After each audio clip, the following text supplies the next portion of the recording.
Salut, c'est V89 et aujourd'hui je fais cette vidéo pour vous annoncer que la semaine de l'horreur que j'ai fait la semaine dernière, donc les 6 parties, je les ai donc réunifiées en une seule pour créer, on va dire, un moyen métrage. Et donc ce sera donc une version totalement complète et elle sera quand même un peu épurée. Je vais enlever certaines scènes. Mais cependant, vous aurez le droit à 2 versions. Alors, ce sera à vous de décider. Vous pouvez regarder soit l'un soit l'autre, ou les deux si vous voulez. Vous avez totalement le choix. Vous avez le libre choix. Et donc, la version que vous allez voir est donc la version longue. Alors, j'espère que ce mini-film sur on va dire la saison complète de la semaine de l'horreur vous plaira. Et je vous dis bon visionnage à tous.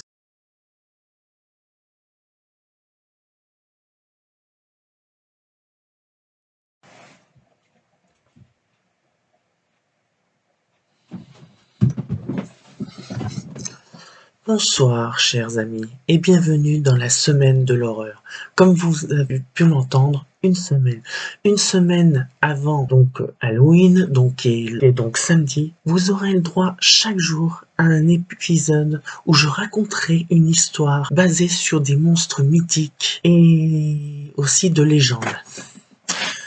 Alors, et le samedi, vous aurez le droit à un conte de l'horreur comme d'habitude. Bon, à part ça, venons à nos moutons. Je vais donc parler du Wendigo. Le Wendigo, avant de commencer notre histoire, est en fait une légende américaine qui est donc basée sur des folklores amérindiens. Alors, il est très répandu au Canada, mais aussi aux États-Unis. Mais eux, les États-Unis, ils l'appellent le Wendigo. Alors, qu'est-ce qu'il a comme forme? Alors, beaucoup disent qu'il a la forme d'un loup. D'autres disent qu'il aurait une forme plus ou moins humaine. Et d'autres disent qu'il aurait une forme à la fois humaine et à la fois une tête de cerf avec des cornes. Mais nous ne savons pas grand-chose, mais dans les légendes folkloriques amérindiennes, c'est ce qu'il raconte. Et que même il aurait le pouvoir on va dire, de prendre possession des gens. Et quand vous faites manteau comme le loup-garou, eh ben, vous vous transformez en un Wendigo. Alors, aujourd'hui, notre histoire, le Psygnosis, c'est en fait un jeune homme venant de Columbus dans l'Ohio, va partir en randonnée avec ses amis dans les monts Appalaches pour passer un jour entre copains avant qu'ils partent à l'université. Cependant, ils ne seront pas seuls dans cette histoire. Je vous laisse deviner pourquoi. Quelque chose va les poursuivre et les attaquer. Mais vous saurez dans notre histoire d'aujourd'hui. Je ne vous en dis pas plus. Et maintenant, je vais vous raconter l'histoire de Je m'appelle Tom. Je viens de finir le lycée. Je viens de Columbus, dans l'Ohio. Moi et mes potes, nous avons donc décidé de partir quelques semaines dans le monde Appalache pour un peu nous divertir, nous amuser et aussi quitter un peu la ville pour un peu décompresser. Donc, moi et mes amis, nous avons donc décidé de partir 2 jours après la fin de nos cours. Puis, c'est le grand jour. Donc, j'ai décidé, moi et ma petite amie, que nous faisions nos bagages. Je prépare ma tente avec mes amis. Et voilà, nous décidons de partir. Donc, dans le mont Appalaches pour passer une semaine inoubliable en camping, sans internet, sans rien, isolé de tout. Le voyage était pas très long. De Columbus au mont Appalaches, il faut quelques heures. Donc, nous n'avions pas de problème de déplacement. Une fois arrivés donc à un petit village pour dire d'acheter les provisions pour la semaine, nous rencontrons un homme, un chaman. Ce chaman étant bizarre, nous l'avons ignoré. Quant à ma copine et mes amis, ils sont allés acheter les provisions, les rations et les bières pour dire qu'on puisse s'amuser en toute tranquillité. Sauf que hier, quand mes amis sont revenus chercher les provisions, l'homme bizarre vient vers nous et ils disent où vous allez. Et ils disent que, et moi, de Saint-Esprit et de bonne foi, je dis que nous allions passer une semaine dans la forêt dans le mont Appalaches pour dire de décompresser et de quitter un peu la ville. Le chaman, horrifié et en colère, nous a avertis de ne pas aller dans la forêt, car une créature vivrait dans cette forêt, le fameux Wendigo. Moi, insouciant et on va dire plutôt dubitatif, je ne le crois pas et je lui crache dessus et je l'insulte. Et nous nous en allons en disant « Ok, on a compris, vieux fou ». Donc, nous partons avec nos provisions, nos bières, notre équipement de camping et nous arrivons donc à destination. Donc, on laisse notre voiture tranquille dans un parking et nous décidons d'aller dans notre point de rendez-vous à pied, car il fallait au moins 2 heures de marche pour arriver sur le site. Donc, moi et mes copains, et puis ma petite amie, nous décidons donc d'aller dans la forêt. Après 2 heures de longue marche intense et fatigant, nous arrivons donc à destination. Nous nous reposons 5 minutes pour dire de décompresser dû à notre 2 heures de marche intense et nous décidons donc d'installer notre campement. Tout se passe bien, c'est enfantin, il n'y a aucun problème, on s'amuse comme des petits fous. Mais cependant, ma copine cria mon nom et me disait de venir. Et elle me dit qu'elle a vu quelque chose. Donc, moi, en me moquant d'elle, je lui dis « Qu'est-ce que t'as vu, le fameux Wendigo ?» Enfin tout ça. Elle me dit « Je ne sais pas, mais c'était gros et c'est allé vite. » Et donc, moi et mes amis, nous décidons donc d'explorer l'endroit avant la tombée de la nuit. Donc nous explorons, à part des forêts, des oiseaux qui chantent, rien d'anormal. Mais cependant, après 10 minutes d'observation aux alentours de notre campement, j'entendis un cri effrayé. C'était l'un de mes potes qui avait crié pour nous appeler. Alors, sans hésiter, j'ai foncé avec les amis pour rejoindre d'où provenait le cri.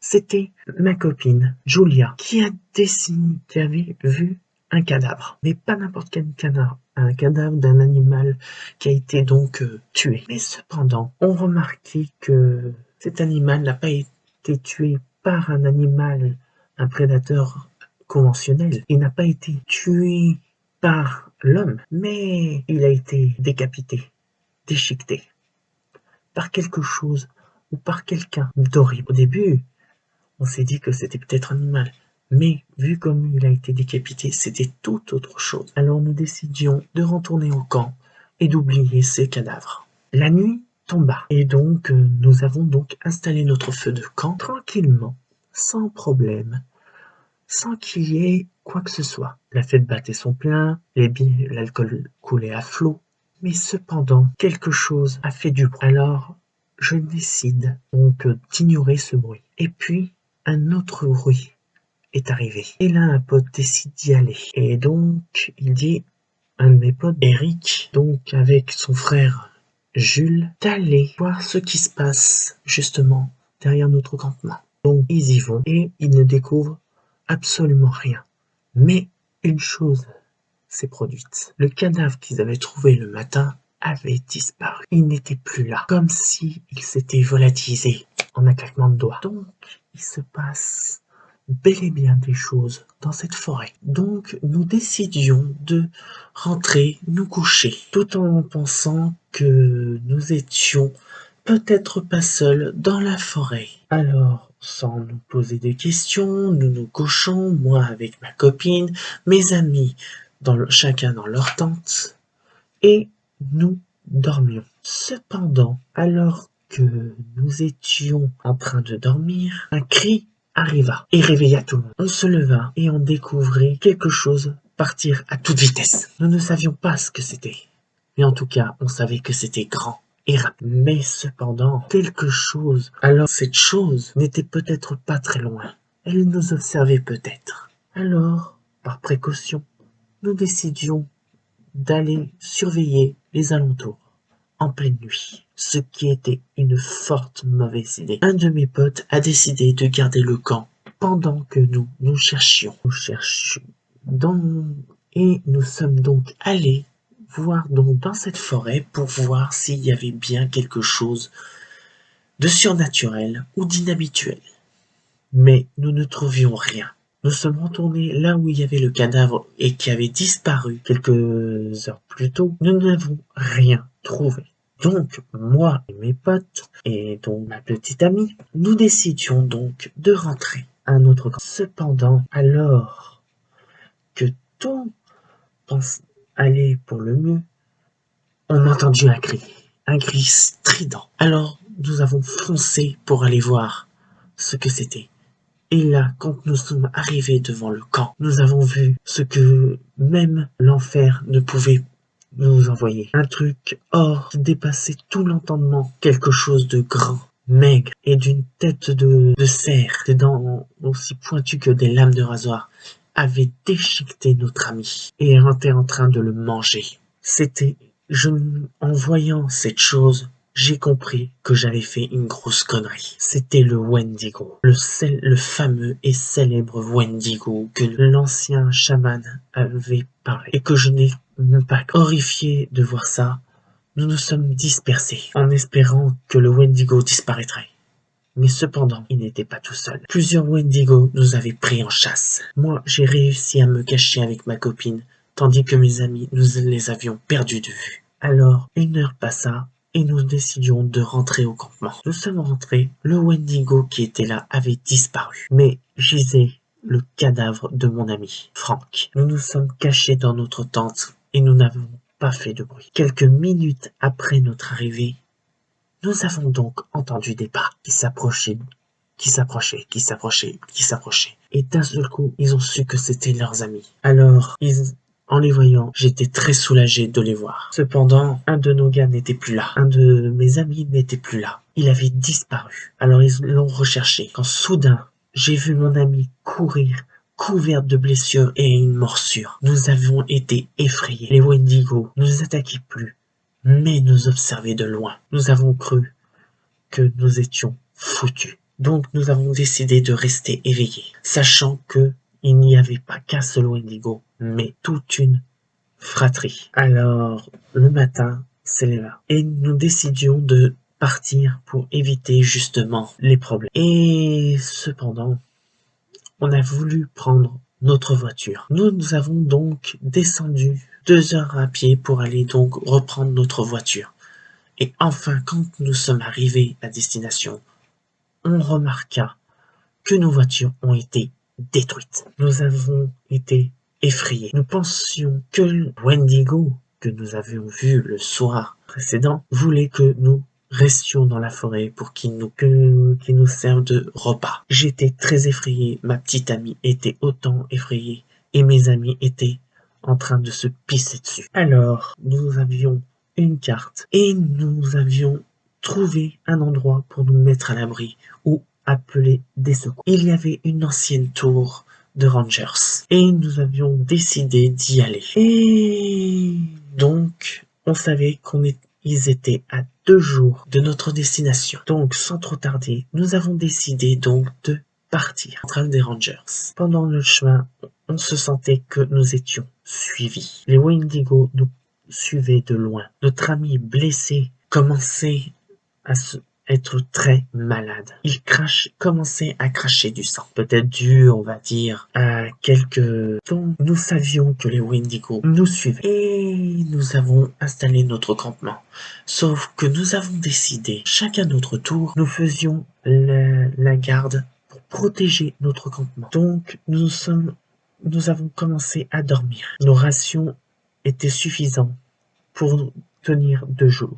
Plus d'1 semaine même s'il n'y avait pas eu ce problème de Wendigo. Et ce qui se passa, c'est que tout se passa bien. Les changements de garde se faisaient à la perfection. Et le matin même, alors que j'allais voir mon ami blessé, je découvrais un truc horrible. La dernière personne à faire mon garde, Jules, n'avait plus de tête. J'étais effrayé. Les Wendigo ont dû attaquer pendant la soirée. mais n'ont pas touché à notre ami qui était blessé. Mais cependant, il commença à avoir des changements radicaux sur lui. Sa peau était devenue pâle. Il commençait à avoir des yeux rouges. Et il commençait à cracher du sang. Et il commençait aussi à avoir une fièvre. Et là, on s'est dit que notre ami avait dû choper un virus ou une infection due à la morsure et au griffure du Wendigo. Sans trop traîner, nous décidions donc de lever le camp et de partir, tout en sachant que nous étions poursuivis par des Wendigo, affamés et prêts à nous découper en rondelles. Et il se passa qu'ils marchèrent pendant plusieurs heures et décidèrent d'installer un autre camp. Mais seulement, nous étions 8 personnes. 3 personnes sont mortes. Nous n'étions plus que 5. Plus notre ami dans les 5, notre ami qui souffrait d'une infection inconnue. Et nous décidions d'installer notre campement parce que la nuit tombe, mais on savait que la fin était proche. Nous avons donc décidé et mettre à mal notre patience car nous étions presque au but et trouver enfin le campement qui pourrait soit nous ramener en ville ou un homme puisse nous sauver. Cette nuit-là, nous avons décidé de rester éveillés. Comme convenu, la nuit n'était pas si tranquille. Il se passait que pendant que nous étions en train de surveiller, nous avons entendu un cri strident. Et c'était un de nos amis qui s'est fait embarquer par un Wendigo et qui a décidé d'en faire un dessert. Sans trop traîner et effrayés, nous décidons de partir. Donc nous partions effrayés. Notre ami gravement blessé, qui commençait à devenir de plus en plus une chose. Il commençait à devenir complètement fou. Il commençait à cracher du sang et dedans des crocs commençaient à sortir de sa bouche. Il était en train de se transformer et nous pensions que notre ami était malheureusement en train de se transformer en Wendigo. Alors on avait 2 solutions. Soit on allait voir avec lui pendant que lui, petit à petit, perdait son humanité et devenait une créature mangeur d'hommes, soit il la battait. Mais cependant, il n'avait pas d'arme. Je n'avais pas d'arme sur moi et mes amis n'en avaient pas. Donc nous avons décidé par risque de l'amener justement au poste des Rangers. Alors que nous essayions de marcher pendant la nuit, notre ami, qui était donc très malade, commençait à avoir des griffes qui lui poussaient des mains et des pieds. Nous avions donc décidé de le laisser. Mais au moment où on voulait le laisser, il s'est mis à attaquer mon ami et à le bouffer vivant. Moi, Julien et un autre de mes amis, nous avons couru pendant des heures et nous avons trouvé enfin notre porte de sortie, la cabane des Rangers. Donc, nous nous précipitions devant la porte. J'ai été le plus rapide. J'ai commencé à frapper comme un malade pour dire que s'il y avait quelqu'un. Et par chance, une personne ouvrait la porte et disait à moi, à ma copine et à mon ami de rentrer le plus vite possible. Et là, on a vu notre pote attaquer, arriver ventre à terre, mais juste à temps, il fermait la porte. Et je découvris que c'était il y a quelques jours en arrière. Et c'était donc le chaman qui était garde forestier nous avait prévenu quelques jours en arrière de ne pas aller dans cette forêt. Mais cependant, nous l'avions pas cru. Et ce garde forestier qui était donc le chaman, nous posa la question, nous avait dit, je vous avais prévenu que le Wendigo allait vous attaquer. Alors, nous le supplions de nous aider. Il disait que malheureusement, vu que le Wendigo les avait piégés, il fallait attendre le jour. Et il avait une voiture. C'était parfait pour nous échapper et de ne plus jamais revenir dans cette forêt. Donc, ce qui s'est passé, c'est qu'il n'attendit pas une seule seconde. Il prit la solution de partir immédiatement de cette forêt. Et je décidai qu'on devait les appâter ailleurs avant de partir. Notre ami, qui, lui, était effrayé, tout comme ma petite amie, nous avons expliqué, avant de partir, pourquoi y a-t-il de ces créatures. Et le chaman racontit que, en fait, son peuple avait invoqué le Wendigo pour protéger ses terres. Mais malheureusement, le Wendigo s'est retourné contre son peuple. Très peu de survivants ont pu raconter cette histoire. Et que donc, le seul moyen de le tuer était justement tirer des balles en argent ou de le décapiter, et qui pouvait contrôler l'esprit des gens. Mais, cependant, pas une seconde, je ne voulais rester. Donc, on décida de partir. Les Wendigo nous pourchassaient, pendant que le chaman fit un rituel pour nous laisser du temps pour nous enfuir. Il fit le rituel, mais malheureusement se faisa tuer par notre ami qui venait tout récemment de se faire transformer par un Wendigo et qui était devenu lui-même un Wendigo. Et donc, ce qui se passe, c'est que nous avons pu nous enfuir. Moi, ma copine et mon ami, nous avons décidé sur la route, nous nous sommes jurés de ne plus jamais revenir dans cette forêt. Sur la route, on remarquait que les Wendigo ne nous suivaient pas. Mais on savait qu'ils nous chasseraient, qu'ils nous traqueraient et qu'ils nous tueraient sans aucune peine. Quand on fit la fin de la forêt, un Wendigo avait quand même réussi à nous pourchasser. Mais quand nous sommes arrivés enfin dans le fameux village qu'on était venu quelques jours, il fit demi-tour. Et nous partions très loin. Aujourd'hui, ça fait 3 ans. 3 ans se sont écoulés depuis l'incident de cette forêt où on a rencontré ces fameuses créatures. Moi et ma copine, nous avons décidé donc de plus jamais revenir dans cette forêt. Et si par hasard nous avons des enfants, nous leur dirons de ne jamais aller dans cette forêt. Ce soir, notre invité horrifique n'est que d'autre que le Pontianak. Avant de commencer notre histoire, je vais vous raconter à peu près qu'est-ce que le Pontianak. Le Pontianak est une légende folklorique venant d'Indonésie et de Malaisie. Il est dit que la Pontianak est en fait créée quand une femme meurt en couche ou quand elle meurt dans un accident avec ses enfants. Et que si le rituel n'est pas fait correctement dans un certain temps, cette personne peut devenir une Pontianak. Quand elle devient Pontianak, cette personne devient une magnifique jeune femme qui se balade dans les rues. Vous pouvez la croiser, vous ne la reconnaîtrez même pas.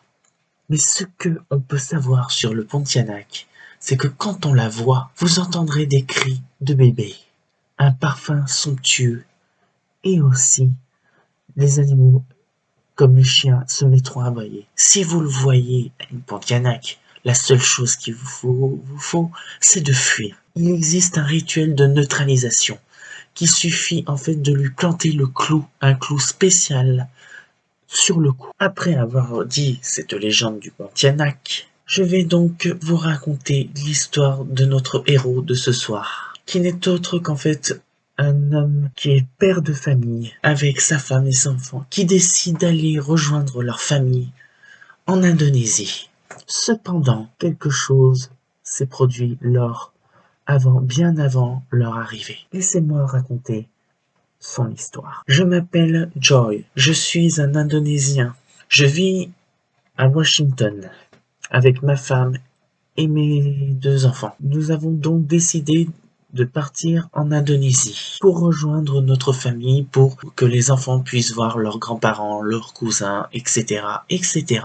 Donc, quand nous avons pris le vol s'est très bien passé et nous avons rejoint notre cousin Poi. Poi était très content de voir nos enfants et aussi ma femme et aussi moi-même bien sûr. Et donc, nous décidons de partir dans un village reculé dans la jungle indonésienne pour voir ma famille. La route durait très longtemps, il fallait au moins 5 heures pour arriver à ce village. Comme je peux vous le décrire, c'est un village qui croit en beaucoup de choses qui sont folkloriques.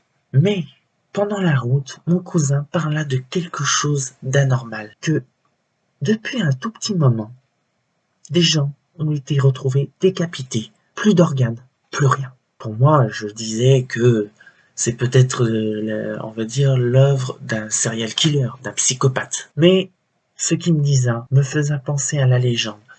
Il ne disait qu'un seul mot, Pontianak. Et je me suis dit que peut-être ce serait pas impossible. Mais je vous raconterai ça plus tard. Donc, nous arrivons dans notre famille, très heureux de voir ma mère, mon père, mes frères et mes sœurs, mes cousins éloignés et toute la famille. J'étais très content. Mes enfants étaient très contents et tout le monde était content de nous voir. Cependant, la mère disait quelque chose à ma femme et à moi et à mes enfants de ne pas sortir la nuit. Parce que depuis un petit moment, et j'ai dit oui, mon cousin m'a dit qu'est-ce qui se passa, que le Pontianak rôdait tous les soirs. Donc, je me suis pas posé de questions, j'ai écouté ce que ma mère m'a dit et que mon père, qui est un noble imam de notre mosquée qui est donc en Indonésie, nous avons décidé d'écouter ce que mes parents me disent. Donc la première nuit se passe à merveille, tout se passe bien, mais le lendemain matin, je suis réveillé par mon père qui a découvert le corps de mon cousin qui m'avait amené complètement déchiqueté. Plus d'organes génitales, plus rien. Complètement déchiqueté. Et je posais la question à mon père en disant, mais c'est qui a pu faire une telle absurdité et puis aussi une telle horreur? Mon père ne prononça qu'un seul mot, le Pontianak. Peu à peu, je pensais que peut-être que la légende du Pontianak existait et qu'il y avait réellement un Pontianak qui se baladait tranquillement dans notre village. Alors je me suis pas posé de questions. J'ai continué donc à aller chercher des provisions, la nourriture, tout ça. Et j'ai décidé d'inviter ma famille et aussi pour justement commencer les obsèques de mon cousin qui est mort dû à quelque chose ou de quelque chose. Je me disais, et puis il nous dit que l'enterrement aura lieu donc dans 3 jours. Donc on se prépare, tout ça, je me mets en tenue traditionnelle vu que nous sommes musulmans, mais cependant nous étions très loin d'imaginer ce qui allait se passer ce soir. J'allais donc me coucher, rejoindre ma femme, dormir avec elle, tranquille, sans problème. Mes enfants dormaient tranquilles. Quand soudain, je suis réveillé par un bruit. Donc je me réveille, je vais voir et je découvre par la fenêtre une personne, une connaissance, une personne que je croyais disparue. C'était quelque chose d'improbable. Et donc j'ai décidé de protéger mes enfants. Elle disparut d'un seul coup. Le lendemain matin, je parlais à ma femme et à ma famille que j'avais un lourd secret. Je leur parlais qu'en fait, il y a très longtemps de cela, j'ai rencontré une femme sans l'approbation de mon père et que je suis sorti pendant plusieurs mois avec elle et que je ne m'étais pas soucié. Malheureusement, quelques mois plus tard, elle m'annonce qu'elle est enceinte et je ne voulais pas de cet enfant à cette époque. J'ai fait la chose la plus innommable de ma vie. J'ai pris le couteau et j'ai tué ma petite amie, mon ancien petit ami. J'ai laissé mourir ma petite amie et le bébé qu'elle portait. Malheureusement, nous l'avons enterré sans le rituel, ce qui provoquait justement l'apparition du Pontianak. Mon père, enragé de colère et de haine envers moi, me gifla autant que ma mère. Il disait que c'était une honte d'avoir fait une chose pareille. Il fallait faire le rituel anti-Pontianak, d'où le nom que je me souviens pas. Donc, tout doucement, je décide de faire une contre-attaque envers le Pontianak. Le soir même, nous nous sommes couchés, mais des villageois surveillaient le village pour essayer de juguler les attaques du Pontianak. Mais cependant, cette nuit-là, j'ai eu très peur. Le Pontianak a réussi à rentrer dans la maison et a voulu attaquer mes enfants. En voulant défendre mes enfants, j'ai été transpercé par ses griffes. Mais je n'étais pas été tué grâce à un villageois qui a repoussé le Pontianak avec des prières. Le Pontianak s'enfuya. Moi, blessé, je retournai à Jakarta pour me faire soigner. Cependant, je savais pertinemment que le Pontianak allait me suivre. Donc, décidant de lancer et déclarer la guerre contre le Pontianak, qui était d'autrefois mon ex-petit ami. Alors, mon père, brillant imam, prépara pour la procédure de neutralisation du Pontianak.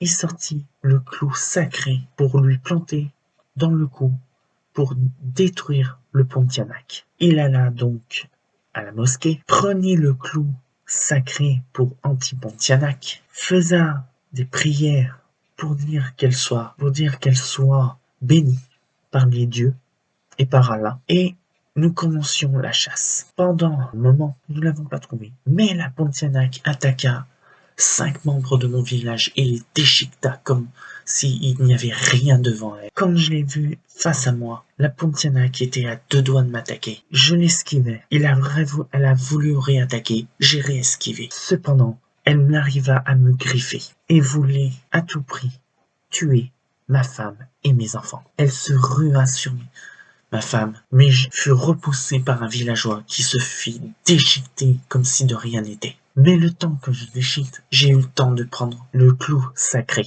Mon père faisait des incantations et des prières pour l'attirer. Le Pontianak s'est pas gêné, n'a pas laissé de scrupules et a foncé directement mon père. Il lui en a fait qu'une bouchée. Quant à moi, je suis arrivé à temps. Je lui ai parlé pour dire que j'étais désolé d'avoir fait une chose pareille et que j'étais prêt à me racheter et même me faire tuer si c'était nécessaire. Le Pontianak lui tendit le doigt et me dit « Vengeance, je vais tuer tes enfants et ta femme. » Et ce qui se passait, c'est qu'un membre de la famille se tourna et disa « viens par ici, viens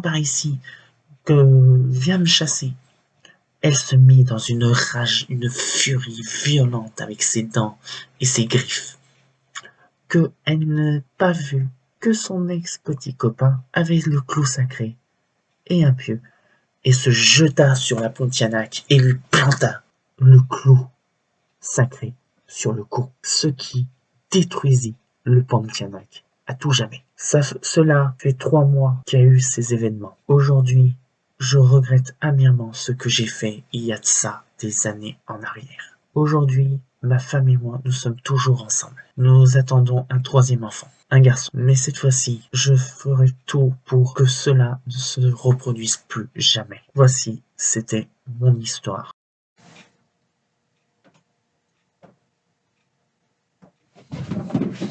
Bouh! Aujourd'hui, nous allons à Outre-Atlantique, communément au Canada, l'État de Québec, où nous allons parler d'une légende assez particulière qui s'appelle la chasse-galerie. Alors, sachez une chose, il existe 2 versions de la chasse-galerie. La première est plus jolie et plus magnifique, une version québécoise qui raconte que des bûcherons auraient fait un pacte avec le diable pour rentrer chez eux plus rapidement avant le réveillon de Noël. Le truc, c'est que le diable accepta leur offre, mais à une condition, de ne pas injurier pendant le voyage, ni de toucher à un clocher, et que, s'ils ne respectaient pas les engagements, ils perdirent leur âme. Cependant, la fin se termine bien, et ils gardirent leur âme. La seconde version est la version Pointe-Vigne. Cette version-là est beaucoup plus glauque. On l'appelle aussi le chasseur maudit. Tout ce qu'on sait sur cette légende, c'est qu'elle diverge. On dit un seigneur appelé Galerie qui aurait fait un sacrilège en chassant le dimanche lors de la prière.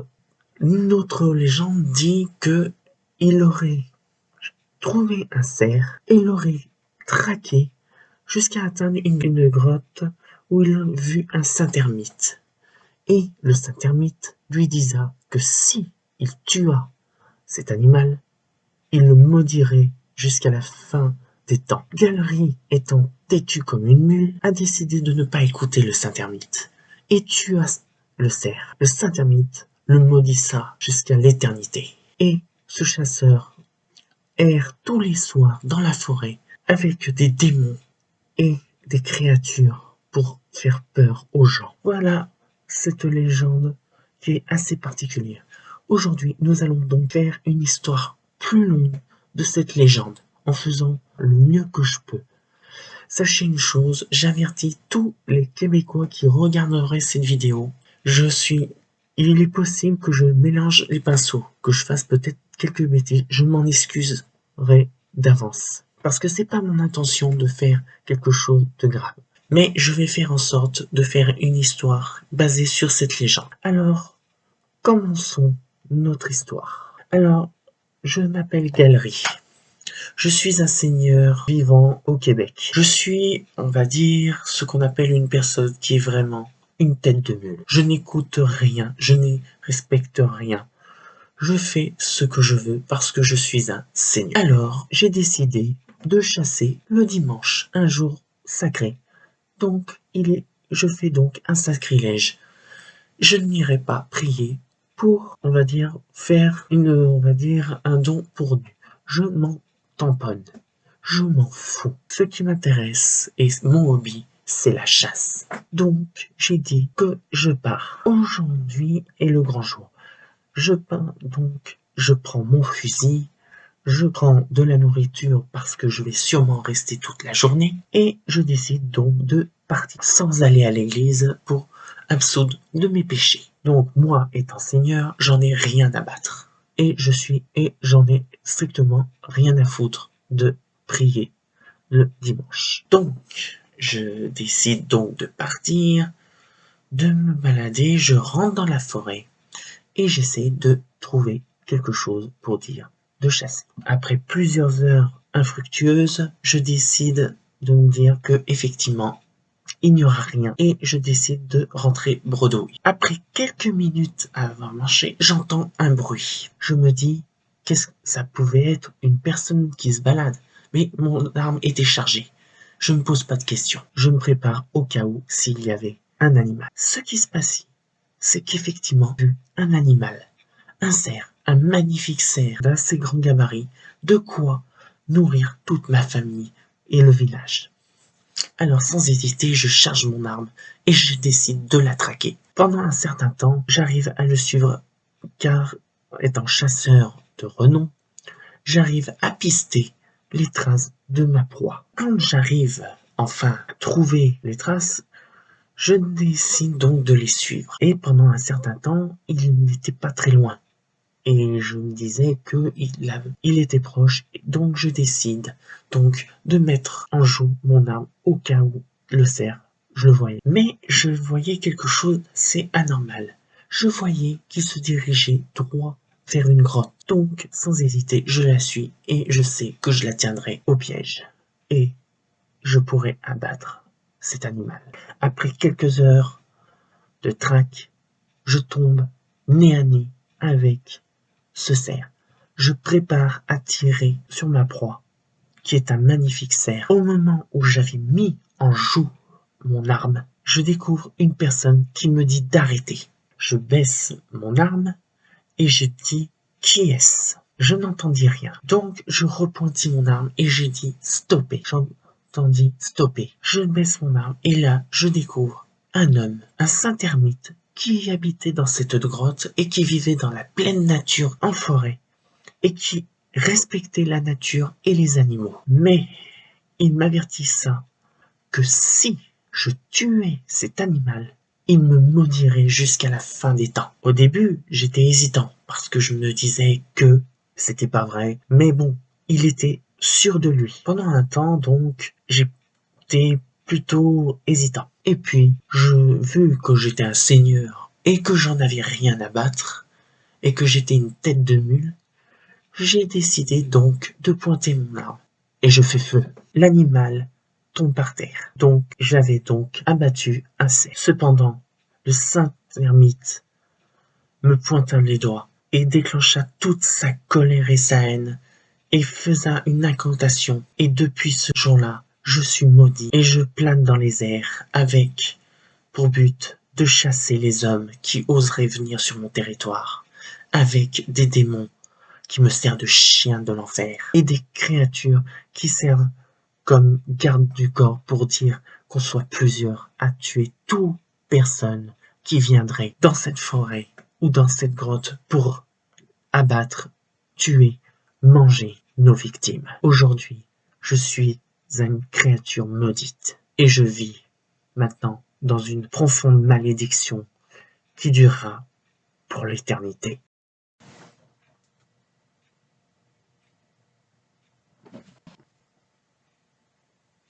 Aujourd'hui, nous allons rester chez nous en Europe, communément en Grèce, où nous allons parler d'une légende très connue qui a été représenté par plusieurs films, plusieurs documentaires, et aussi dans les histoires qui n'est que d'autres que le Cerbère. Pour ceux qui ne connaissent pas cette légende, je vais donc vous raconter ce que c'est. Le Cerbère, ou aussi appelé le chien de garde d'Hadès, ou aussi appelé aussi le chien de l'enfer, est en fait un chien à 3 têtes. Mais là aussi où ça diverge, c'est que beaucoup disent que le Cerbère posséderait 3 têtes, d'autres disent qu'il posséderait 10 têtes, et d'autres disent qu'il posséderait 100 têtes. Mais nous, on va se focaliser sur le plus connu, qui est le Cerbère à 3 têtes. Donc, le but du Cerbère, c'est en fait empêcher que les morts quittent l'antre d'Hadès et que les vivants n'entrent en enfer pour aller chercher des morts. Il est là, en fait, pour garder la maison, comme on dit, comme un vrai chien. Cependant, voilà, cette légende, je vous ai dit, et comme on dit, cette légende diverge beaucoup. Donc, maintenant que je vous ai parlé de la légende, nous allons donc passer à notre histoire de l'horreur. Alors aujourd'hui, nous allons parler d'un étudiant grec avec son école qui vont aller dans un temple ou qui cacherait un lourd secret. Sans trop vous faire patienter, commençons. Je m'appelle Nikos. Je suis un étudiant grec qui travaille à l'université de l'archéologie de Athènes. Aujourd'hui, nous allons donc partir faire de découvertes archéologiques dans un temple qui a été découvert tout récemment. Étant super content, notre prof nous a sélectionné, nous, notre classe, à aller explorer, étudier et rechercher des objets de l'Antiquité grecque. Donc, traîner, on décide, le prof et notre école, de partir donc à cet endroit que nous amener dans ce temple qui a été découvert donc tout récemment dans les plaines, quelque part en Grèce. Mais le truc le plus étonnant, c'est que avant d'aller à cet endroit, on nous a dit de ne rien dire, pas avant qu'on ait terminé les recherches. Ce qu'on a fait quand nous sommes arrivés, donc tout excités, nous sommes arrivés face à une méga porte, une porte de l'époque de la Grèce antique. Nous étions subjugués de la grandeur de cette porte. Donc nous sommes rentrés, moi, mes amis et la classe et le prof, pour aller donc explorer le temps. Pendant que beaucoup cherchaient des indices, certains cherchaient des preuves de l'existence de quelques légendes, d'autres cherchaient des objets de la Grèce antique, d'autres exploraient les lieux pour découvrir son histoire. Moi, j'ai décidé d'aller voir plus loin et d'explorer au plus loin du temple. Cependant, je tombais sur une salle, une magnifique salle, avec plein de statues des dieux anciens, comme je vis Zeus, Artémis, Athéna et tous les autres dieux de l'Olympe. C'était magnifique. Cependant, quelque chose m'attirait l'attention. Alors j'ai décidé d'appeler tout le monde pour aller voir, pour qu'ils puissent découvrir ce que ça pouvait être. Le prof plus les élèves et mes amis sont venus pour voir ma découverte. Et ce qu'ils découvrirent, c'était quelque chose de bizarre. Une grotte dans un temps. C'était bizarre. Donc, sans hésiter, nous décidons donc d'aller voir ce qui se passait dans cette grotte. Nous descendions donc dans cette grotte, nous avons suivi pendant quelques minutes et nous sommes tombés sur une chambre secrète. Alors nous nous sommes dit que c'était peut-être là qu'était mis l'or à l'époque de la Grèce antique. Mais cependant, quelque chose nous a attiré notre attention. 3 pierres, plus une genre de porte créée dans le mur. Nous nous sommes dit, qui aurait pu créer ce genre de truc? Sans qu'on se pose des questions, nous essayons de découvrir ce que c'est. Enfin, de ces menhirs qui étaient posés là, mais avec des inscriptions de la Grèce antique. D'autres se sont intéressés sur la porte qui était encastrée dans le mur, mais qui n'avait pas de porte. qui était dans la pierre. Ce qu'ils ont découvert, c'était qu'en fait, c'était la porte des enfers. Enfin, au début, on a cru que c'était juste un truc pour éviter que les voyageurs passant ici soient, on va dire, effrayés et partent loin de ce temps. Moi, je me suis dit que ça, mais réellement pour nous avertir d'un danger. Cependant, par malchance, un de nos camarades se blessa et donc se coupa, on va dire le doigt, juste coupé, tailladé à cause d'une pierre. Le sang a donc coulé au centre de ces 3 miniers. Et cependant, il se produisit quelque chose que nous ne nous attendions pas. Il se produisit un tremblement de terre énorme. Et ensuite, la porte, où il n'y avait que de la pierre, au creux de la porte, s'est ouverte et est devenue orange.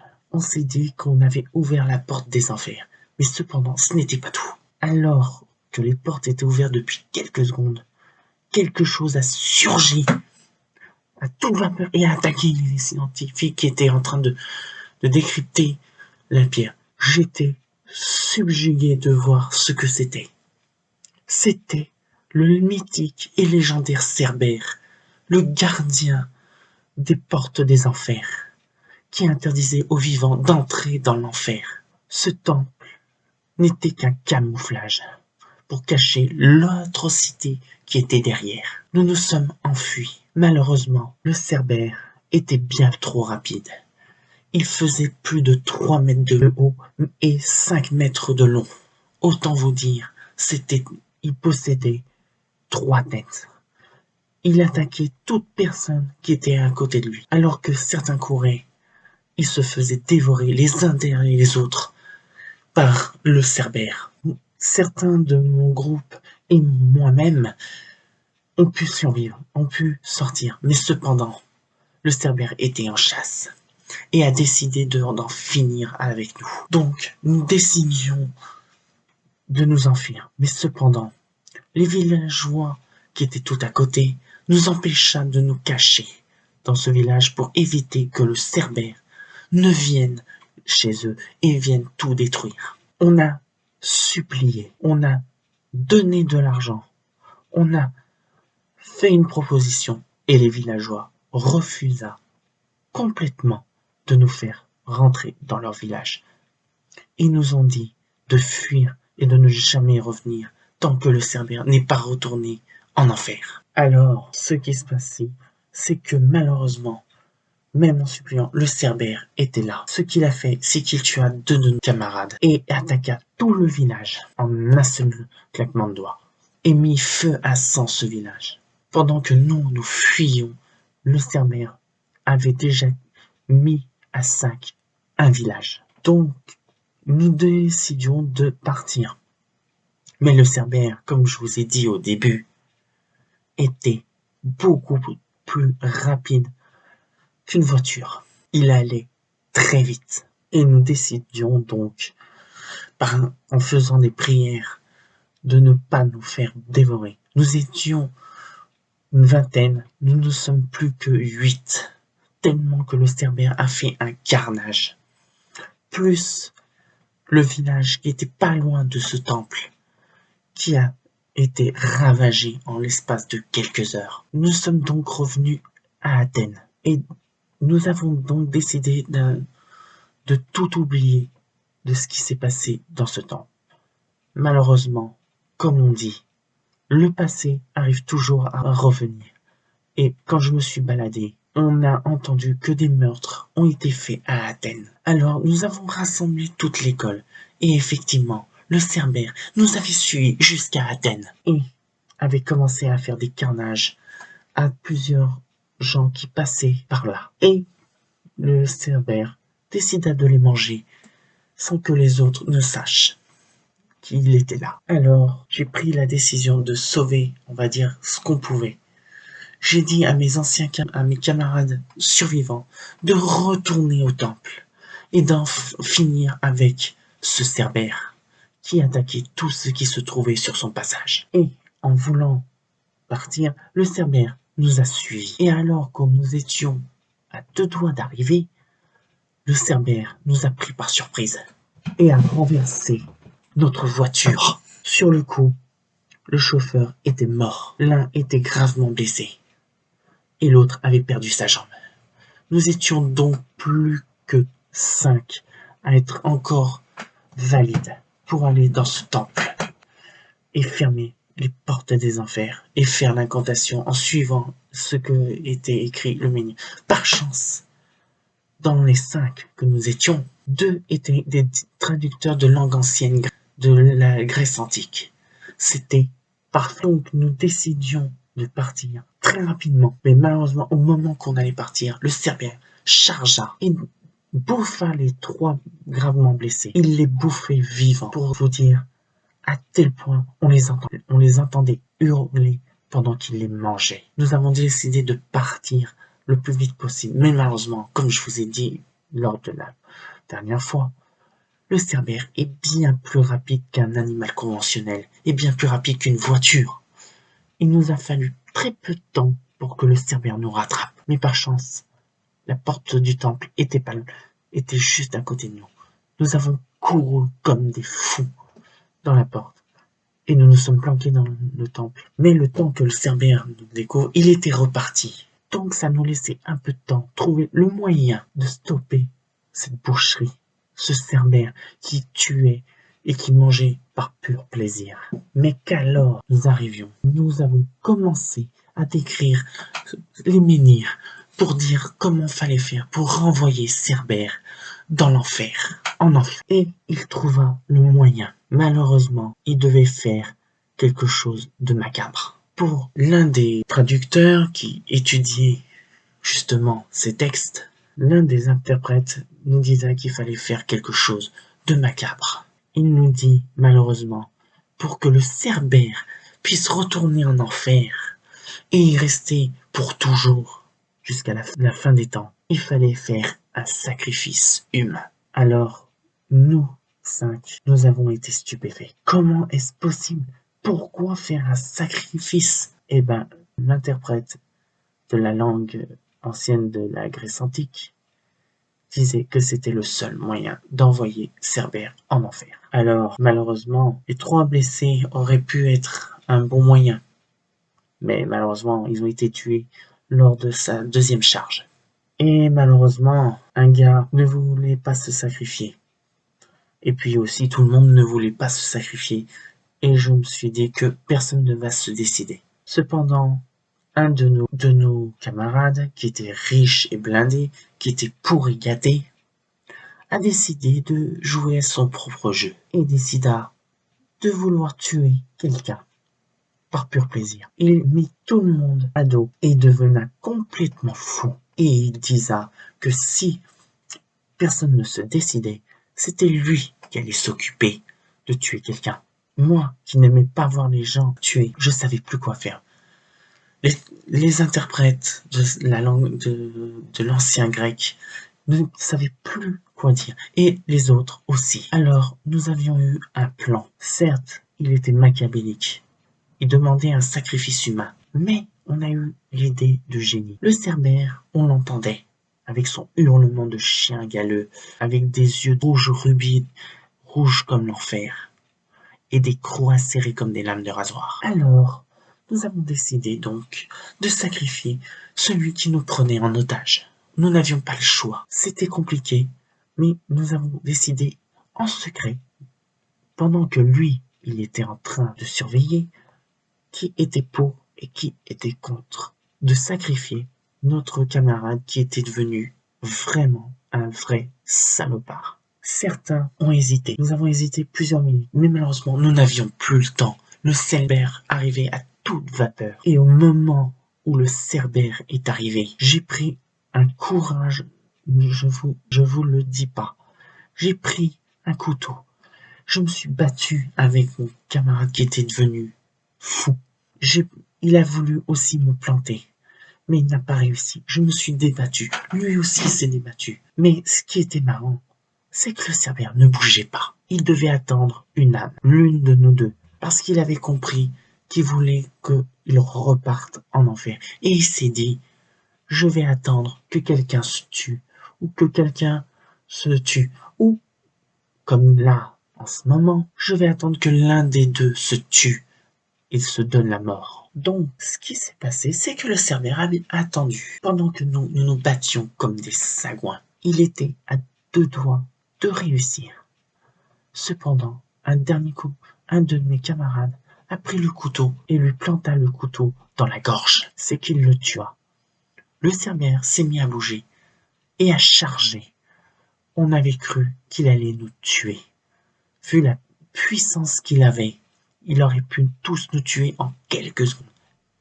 Eh ben non. Il a pris l'âme sacrifiée et reparti en enfer. Et les portes se refermirent. Ça fait maintenant 2 ans que le phénomène s'est produit. Aujourd'hui, je suis un grand explorateur qui explore les 4 coins du monde, à la recherche de mythes, de mythologie, de folklore, et j'ai appris les sciences occultes.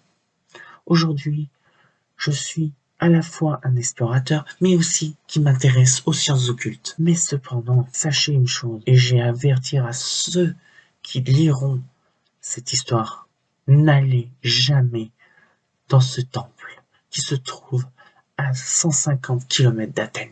Vous risquez votre vie à tout moment et vous risquez de libérer encore une fois le mythique et horrible machiavélique Cerbère, le chien de garde de l'enfer.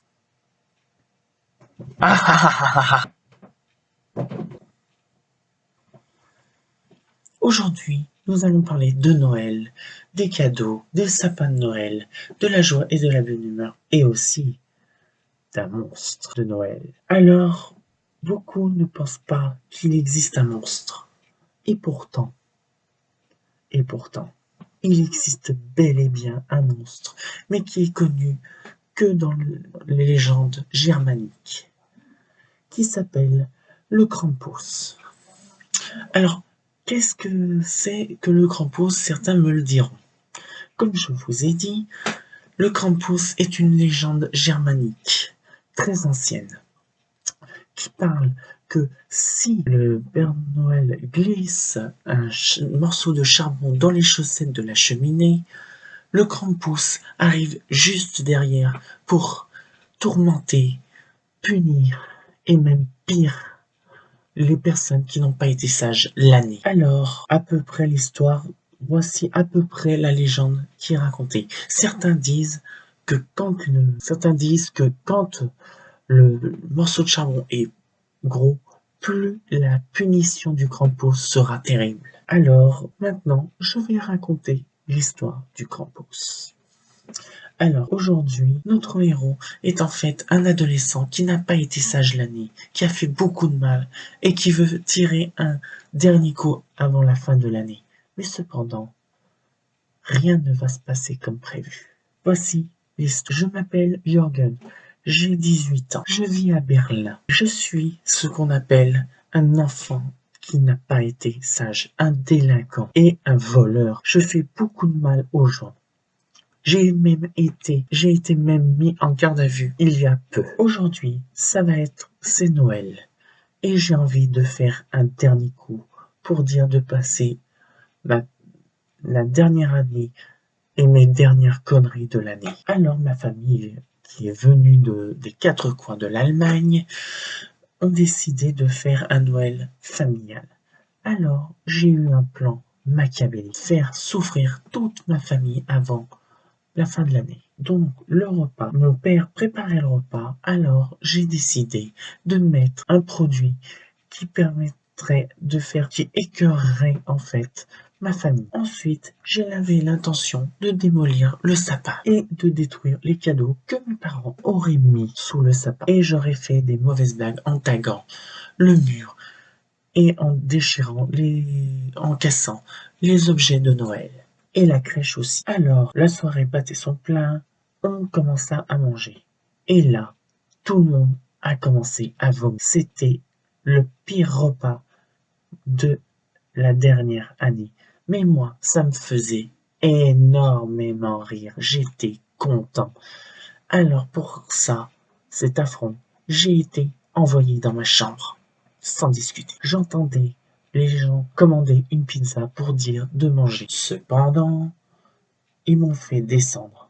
Et c'est là que j'ai fait mon dernier coup. J'ai décidé de faire plein de bêtises. J'ai giflé mon frère, ma grande sœur et aussi mes cousins et cousines et ma famille aussi pour bien me marrer. Alors, avant de me coucher, ma grand-mère, qui est de l'ancienne école, croyait à une légende appelée le grand pouce. Moi, je n'y croyais vraiment pas. Alors, elle nous racontait que si nous étions pas sages et que nous avons fait du mal pendant l'année, Krampus viendrait nous chercher et nous tourmenter. Alors, nous décidions d'écouter. Moi, je n'écoutais pas et je suis allé dans ma chambre sans rien discuter pour préparer mon plan machiavélique. Quand la nuit est arrivée, j'ai attendu et attendu.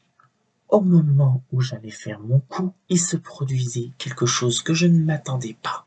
Je suis descendu, je suis allé vers le sapin, j'ai tout cassé, j'ai même fait des tags tellement horribles que le lendemain ils auraient été surpris et moi j'aurais rigolé. Mais cependant, j'ai vu quelque chose d'anormal dans les chaussettes de la cheminée. Pour les enfants, tout le monde avait eu des bonbons. Quant à moi, j'ai eu le plus gros morceau de charbon que je n'ai jamais vu. J'ai cru à une mauvaise blague. Mais cependant, un bruit venant du toit est arrivé et j'ai dit que c'était une blague. De quel ton je me suis caché et j'ai voulu voir ce qui se passait. Là, le bruit arrivait vers la cheminée et quelque chose descendait de la cheminée. Au départ, j'ai cru à une mauvaise blague d'un membre de ma famille. Mais ce n'était pas le cas. Ma famille était tous là, en train de dormir profondément. Mais alors que la fumée arrivait de la cheminée, j'ai vu une forme, mais une forme non humaine. Il avait des pattes de chèvre ou d'élan. Nous ne savons, je n'ai pas bien vu. Il était grand, presque 2 mètres de haut. Il était bossu. Il était horrible et il avait 2 cornes au-dessus de sa tête. Je n'arrivais pas à y croire. C'était le Krampus. Et là, j'étais sûr qu'il allait me prendre et me tourmenter jusqu'à la fin des temps. Cependant, le Krampus a commencé à me traquer. Il est allé voir déjà les chaussettes qui étaient vers la cheminée. Il a vu que toute la famille a été gentille, qui ont été des bons garçons, de bonnes filles. Il n'a rien fait. Cependant, quand il est arrivé dans ma chaussette, il a vu le gros morceau de charbon. Et là, il a commencé sa traque. J'étais effrayé. Il commençait sa traque. J'ai essayé de m'enfuir. La porte était verrouillée. Comme par magie. On ne pouvait plus ouvrir. Et c'est là que le Krampus m'a vu. Et a commencé à me dire, tu as été un vilain garçon. Tu vas être tourmenté jusqu'à la fin de tes jours. Alors, effrayé, j'ai commencé à courir. J'ai essayé de me cacher. Mais il me trouvait à chaque fois. Alors, j'ai essayé de fuir par la fenêtre, mais les fenêtres ne s'ouvraient pas, comme par une sorte de magie qui m'empêchait de sortir. Alors, ce que j'ai fait, j'ai prévenu mes parents, mais mes parents se sont réveillés et ils ont vu le Krampus. Et pour une fois, mes parents n'ont rien fait. Ils ont laissé le Krampus faire son travail qu'il avait l'habitude, tourmenter, punir et peut-être même tuer ceux qui n'ont pas été sages et les embarquer dans le monde de Krampus. Alors, il existait une seule solution, ce que ma grand-mère a dit. Si tu veux que le Krampus ne te prenne pas, tu dois demander pardon à ton âme et à tout le monde. Et tu dois être désolé. Sans hésiter, j'ai décidé d'essayer de me pardonner de ce que j'avais. Mais il ne croyait pas. Et il m'avait déjà attaché avec des chaînes, prêt à m'embarquer chez le Krampus. Et que il allait me tourmenter parce que je n'étais pas sage. Alors, ce qui se passe, c'est que ma grand-mère a dit « Demande pardon tout de suite, tu n'as que très peu de temps. » Cependant, je refusais. Mais ma grand-mère et mes parents ont dit « Fais ce qu'on te dit, pardonne de tout ce que tu as fait. » Et j'ai pas hésité une seule seconde. Au moment où le Krampus allait l'embarquer, il a l'habitude de laisser 5 minutes pour voir s'il allait s'excuser ou m'embarquer. Alors j'ai décidé de m'absoudre de toutes mes conneries et de demander un pardon à tout le monde et de dire pardon à mon âme. Alors, quand j'ai dit pardon et que je m'excusais d'avoir fait du tort à tout le monde et d'avoir fait du mal à ma famille, le Krampus se tourna devant ma famille et il disait, est-ce qu'il dit la vérité? Juste au moment où ils disent où il allait, mes parents allaient me dire, au moment où ils allaient dire quelque chose, j'ai dit, oui, je le regrette amèrement et ça vient du profond de mon cœur. Alors, les parents ont eu le droit à 2 minutes de réflexion et il ne l'embarqua pas. Mais lui demanda quand même de le tourmenter pour qu'il se souvienne que le Krampus n'est pas une légende, mais la vérité, qu'il était réel et que si je continuais mes conneries, là, cette fois-ci, il m'embarquerait pour de vrai et je ne reverrai plus jamais ma famille. Alors, le Krampus me tourmenta pendant au moins plus de 2 ans. Il me tortura légèrement en me tordant les doigts, en me frappant et aussi en rentrant dans mon esprit pour me la tourmenter. J'ai tellement eu la torture de ma vie que après, quand il avait fini son œuvre, j'étais hébété et effrayé. Le Krampus s'est en allé comme si de rien n'était. Alors, il me laissa un truc, une simple clochette, pour dire qu'il se souvienne, il sera là la prochaine fois qu'il fera une bêtise. Aujourd'hui, ça fait 2 mois que j'ai changé de vie. Aujourd'hui, je suis l'enfant le plus sage au monde. Enfin, façon de parler. Mais j'aide ma famille, j'aide les parents et j'envisage de rentrer dans la police. Et mes parents sont devenus fiers d'eux. Et j'espère que si vous voyez cette histoire, sachez une chose, même si c'est une légende, faites bien attention à vous. Parce que le Krampus, lui, quand il voudra vous tourmenter, eh ben, venez pas pleurer. Aujourd'hui, c'est Halloween. Aujourd'hui, notre légende n'est pas un lieu, n'est pas un monstre, ni une créature d'un autre monde. C'est un lieu qui est au Japon et qui est très connu par les Japonais et pour aussi les gens qui aiment les sensations fortes. Ce lieu est la forêt d'Aokigahara. Vous allez me dire, mais pourquoi tel lieu? Ce lieu est tristement célèbre pour le grand nombre de suicides qu'il y a. Cependant, cette forêt a une légende horrible, pas si machiavélique, mais horrible. On dit que les gens qui resteraient à une certaine heure dans la nuit verraient des fantômes, des yume. Les yume, ce sont des esprits malveillants qui se baladent dans la forêt. Certains disent qu'ils en auraient vu, d'autres disent que c'est une légende et d'autres disent que c'est des canulars. Mais cependant, je reviens aux yurei. Les yurei, comme je vous ai dit, c'est des esprits malveillants. En fait, ces esprits sont des gens qui se sont suicidés dans un autre temps et ils reviennent pour tourmenter les voyageurs qui viendraient dormir ou explorer la nuit cette forêt. On dit aussi d'autres créatures qui habiteraient et qui attendraient leur proie pour les attaquer et même les faire disparaître ou les manger.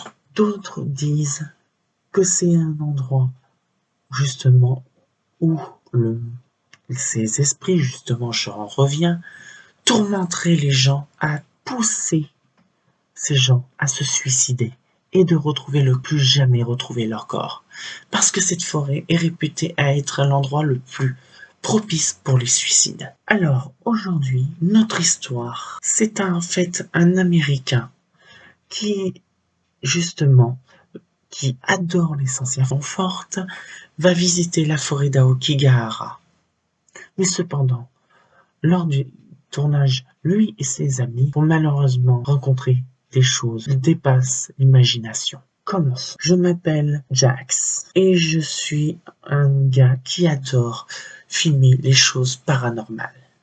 J'ai fait beaucoup de séries sur YouTube et aussi à la télé pour me faire remarquer et me faire de l'argent. Alors, quand un ami m'a dit qu'il y avait une forêt hantée, donc la forêt d'Aokigahara, je me suis dit que ça pouvait être intéressant de faire un documentaire sur cette forêt, parce qu'elle était très réputée pour ses suicides et aussi pour ses légendes des Yurei, qui ne sont que des esprits vengeurs qui tourmentent les gens vivants pour les pousser à se suicider. Alors, j'ai pris l'avion pour aller donc avec mes amis caméramans et certains de mes amis que j'ai invités à partir au Japon parce que je voulais aller à cet endroit, aller justement passer quelques jours dans la forêt d'Aokigahara. Alors, nous sommes arrivés à Tokyo très tard dans la nuit. Donc, nous avons pris un hôtel et le lendemain, nous nous sommes dit que nous allions partir tôt le matin pour rejoindre la forêt d'Aokigahara, qui se trouve non loin du mont Fuji, le volcan le plus célèbre au monde. Donc, nous sommes le lendemain. Nous préparons donc nos bagages et nos caméras et tout notre matériel de tournage pour aller justement dans cette forêt tristement célèbre. Il nous fallait plus de 2 heures pour aller justement à Aokigahara. Quand nous sommes arrivés, nous avons quand même pris un hôtel qui était juste à côté de cette forêt pour dire qu'on puisse au moins dormir 24 heures pour nous préparer et préparer notre matériel, charger nos batteries, charger tout ce qu'il fallait pour dire qu'on fasse une semaine époustouflante. Le lendemain est donc arrivé, je me suis relevé le premier. J'étais donc prêt à aller dans la forêt d'Aokigahara avec mon équipe. Donc, nous avons pris notre sacoche, notre pactage, et nous avons pris des rations pour tenir au moins entre 2 jours et une semaine. Donc, nous y sommes allés à grands pas. Mais sachez une chose, que on dit que tous ceux qui rentrent dans la forêt d'Aokigahara n'en reviennent jamais. Et c'est ce que nous voulions prouver. Donc, nous rentrons dans la forêt. Ce qu'on voyait, c'était le majestueux paysage qu'avait cette forêt. Le paysage était époustouflant. Mais cependant, il y avait beaucoup d'objets ou de choses abandonnées parce que les gens, comme je vous ai dit, se suicidaient pour justement jamais en revenir. Donc, nous marchions depuis des heures et on s'est dit qu'on devait faire un campement. Donc nous préparons notre campement pour dire quand il fera nuit, nous dormions. Plus gros que nos insectes que nous avions aux USA. Alors, la nuit commençait à tomber, donc nous avons décidé de retourner au camp pour nous préparer à nous coucher. Et nous avons activé toutes les caméras de nuit pour voir si on pouvait voir un Yurei ou quelque chose d'autre. Donc, nous avons dormi. La nuit s'est très bien passée. Le soleil s'est levé. Nous avons donc décidé de trouver toutes les caméras et de voir si une caméra avait filmé quelque chose. Cependant, toutes les caméras montraient soit des animaux, soit, on va dire, de simples personnes. Mais une caméra a filmé quelque chose d'inhabituel. Il a filmé quelque chose, une femme, qui était sans yeux, mais avec des dents acérées comme des lames de rasoir et des griffes énormes. C'était un Yurei. On était sûr que ils étaient là. Donc, nous avons décidé de laisser notre campement ici. Donc, sans trop tarder, nous avons décidé de préparer pour la deuxième. La deuxième nuit, donc, tomba. Et cependant, il se passait quelque chose. Un vent, des pas ont été entendus. Mais alors que j'ouvrais la tente, j'ai vu la femme qui nous avait filmé en train de nous s'approcher à une vitesse fulgurante. J'ai juste eu le temps de fermer la tente et entendre ses rires glaçants. Le lendemain, nous pétrifiés de peur, j'ai décidé d'en parler à mes amis. Cependant, un truc avant que j'en en parle à mes amis, c'est qu'une personne manquait.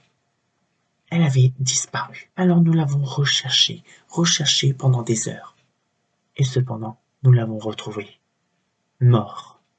Pendu. Nous ne savions pas ce qui s'était passé. Mais tout ce qu'on sait, c'est qu'à mon avis, il a dû se faire emporter par cette Yurei, a dû se faire tourmenter et a dû se suicider. Quand on a prévenu, nous avons appelé donc les Rangers. Mais le problème, c'est que les Rangers n'auraient été pas là après 3 jours.